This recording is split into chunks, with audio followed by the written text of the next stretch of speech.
Apa? Apakah akan ada pra peradilan gitu? Sabar. Ada waktunya. Mengenai Asabri, Bang, sebenarnya penegasan status PMD itu tersangkanya berdasarkan sprindik dari Polri atau dari sprindik kejaksaan? Lanjutin terhadap Yang mana yang sekarang? Asabri, Bang. Kan statusnya Ntar dulu, Asabri yang mana? kan status PMD kan di yang tersangka. Yang sekarang. Itu sprindik dari kejaksaan atau sprindik dari Polri? Saya jawab itu. Ya. Ini kami merujuk kepada panggilan. Ya. Berdasarkan panggilan yang ditujukan kepada klien kami, Pak Febri, itu panggilannya sebagai tersangka. Karena panggilannya sebagai tersangka tentu ada dasarnya. Saya lihat dasarnya adalah sprindik yang ditetapkan oleh Polda Metro. Jadi intinya ini adalah pengalihan daripada tindak lanjut daripada Polda. Mereka menindaklanjuti dengan pemanggilan tersangka di sini. Di sini itu. Tapi memang di sana saya lihat juga ada sprindik dari Kejagung juga. Kalau sprindik dari Polda itu spesifik tanggal 6 Juli 2026. Kalau ini tadi pada tanggal berapa yang baru-baru ini dimasukkan dalam satu panggilan kami. Jadi kalau ditanya dua-dua menjadi dasar dan sebagai tersangka panggilannya. Udah itu dulu. Tadi Bang, itu kan Abang lihat memang ada sedikit yang dikangkangi juga bahwa tindak lanjut dari pengacara nanti selanjutnya apakah akan Ntar dulu belum selesai ini dulu. Kamu harus Sabar tidak dulu, lama. Sabar. Oke. Jadi, ya, semua perbuatan yang dilakukan terhadap Febri jelas-jelas telah merobek-robek isi KUHP, melanggar semua hukum acara, melanggar semua ajas hukum. Bahkan zaman Belanda pun nggak ada begitu. Pertanyaannya adalah why dan kenapa? Padahal targetnya itu adalah seorang Jampitsus yang dibanggakan oleh Presiden Prabowo karena sudah begitu banyak, sudah hampir 500 triliun uang yang sudah terkumpul. Nanti saya akan bahas itu. Itu dulu Asabri ya. Nggak ada lagi, sudah kan? Sudah kita bantah semua.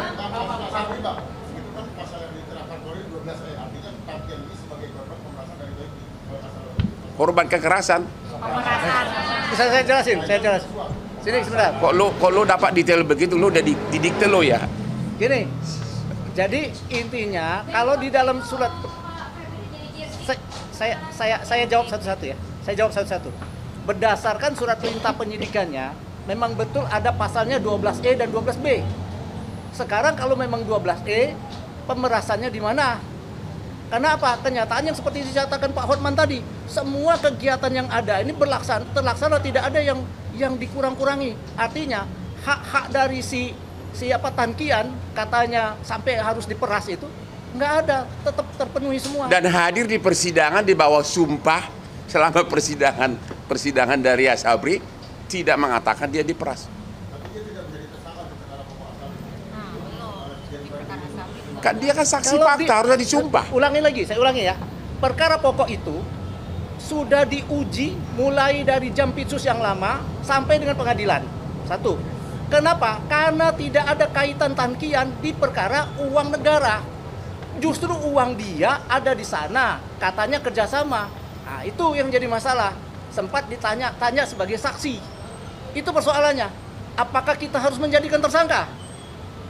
Zolim gitu artinya. Jadi saya nggak tahu, serah kalian. Atas harta dan uang dari Asabri, Tankian nggak ada kaitannya. Ya, dia hanya terkait si Bencok itu beli tanah dikerjasamakan, hanya itu tok. Dan itu sudah disita tanah itu. Jadi mengenai kerugian Asabri ini nggak ada kaitan. Itu hanya TPPU lanjutannya. Nambah Bang Ijun, Pak. Ya.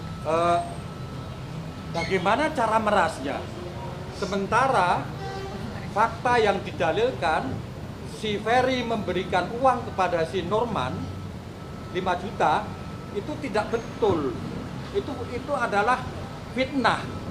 Kedua, pihak karyawan money changer 7 orang pada saat mentalnya down diancam dengan pasal sumpah palsu kalau memberi keterangan palsu.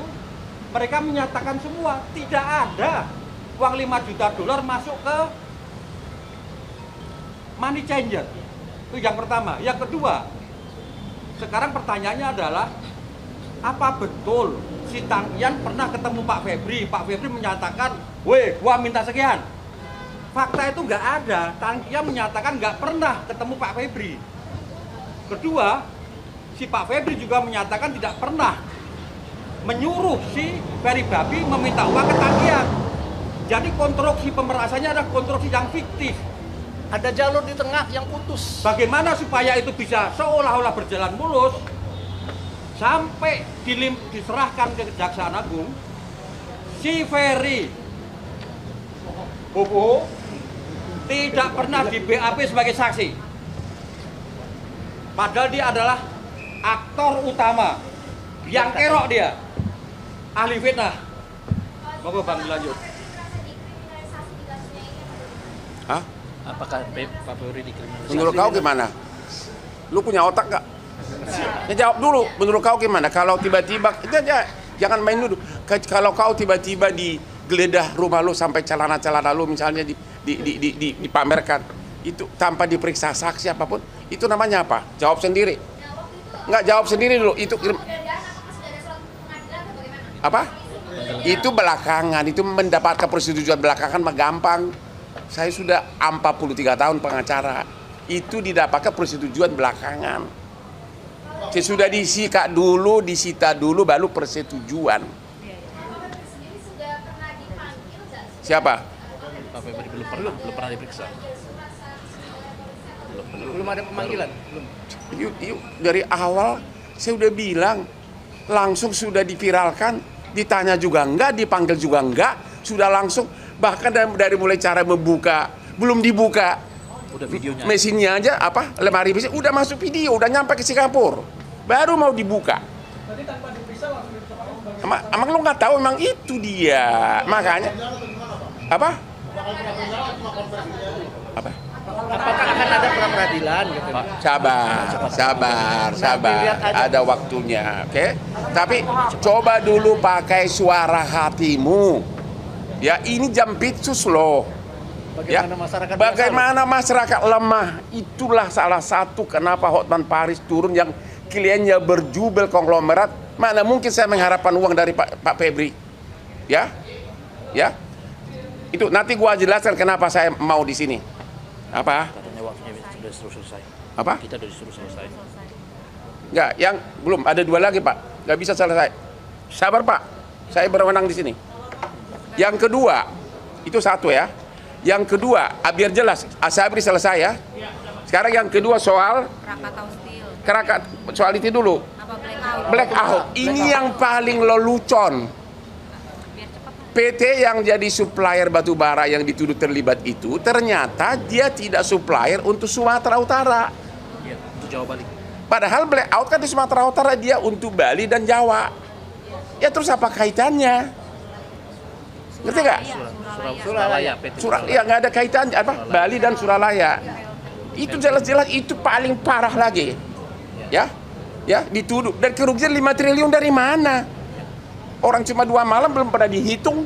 Artinya PT yang dituduh katanya menyogok itu tidak ada kaitannya dengan suplai batu bara untuk Sumut. Dia adalah Bali dan Suralaya ya. Ya itu paling fatalnya.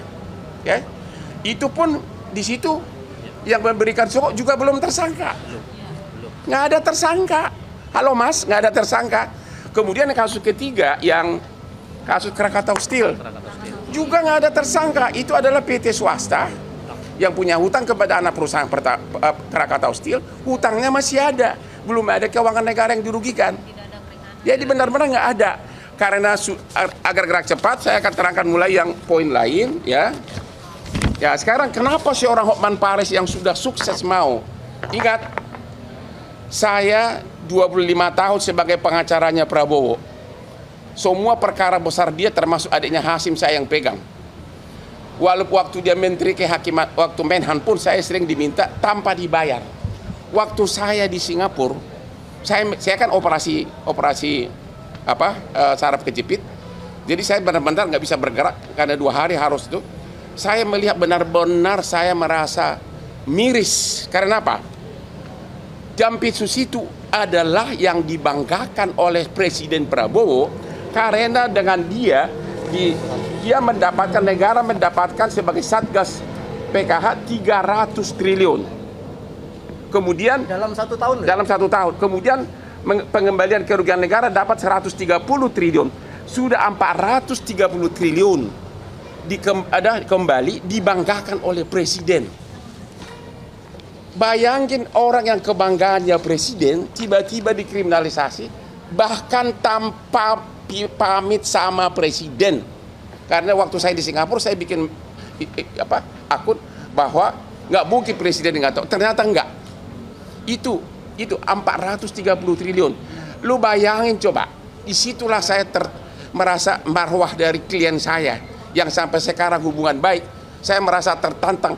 Walaupun saya namanya jadi sedikit karena 90% follower saya biasanya semua kasus viral yang melanggar hak asasi gue yang pegang gratis. Subscribe, share, like, and comment. Subscribe, share, like, and comment. Subscribe, share, like, and comment. Subscribe, share, like, and comment. Subscribe, share, like, and comment.